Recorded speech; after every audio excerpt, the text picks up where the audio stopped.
Far out in the uncharted backwaters of the unfashionable end of the western spiral arm of the galaxy lies a small, unregarded yellow sun.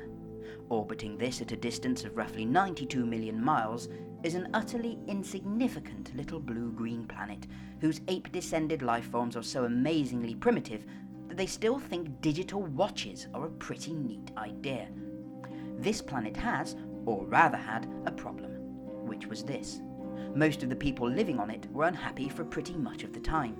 Many solutions were suggested for this problem, but most of these were largely concerned with the movements of small green pieces of paper, which is odd, because on the whole, it wasn't the small green pieces of paper that were unhappy. And so the problem remained.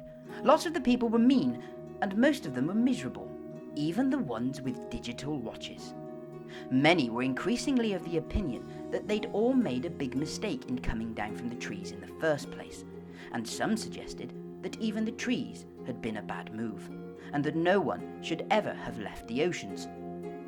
Then, one Thursday, nearly 2,000 years after one man had been nailed to a tree for saying how great it would be to be nice to people for a change, a girl sitting on her own in a small cafe in Rickmansworth, England, suddenly realised what it was that had been going wrong all this time, and she finally knew how the world could be made a good and happy place.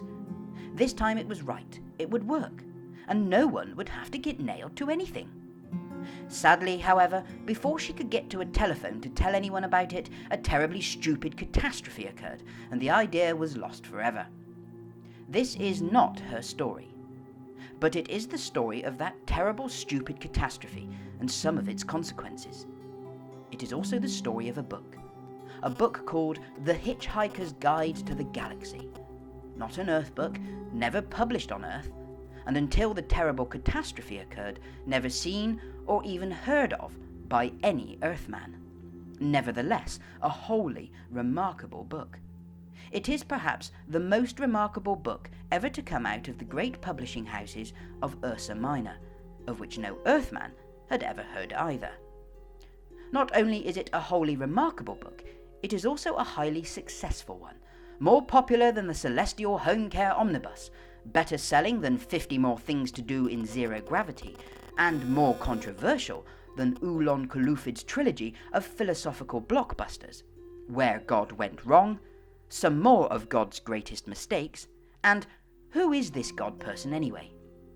And in many of the more relaxed civilizations on the outer easterny rim of the galaxy, The Hitchhiker's Guide has already supplanted the great Encyclopaedia Galactica as the standard repository of all knowledge and wisdom.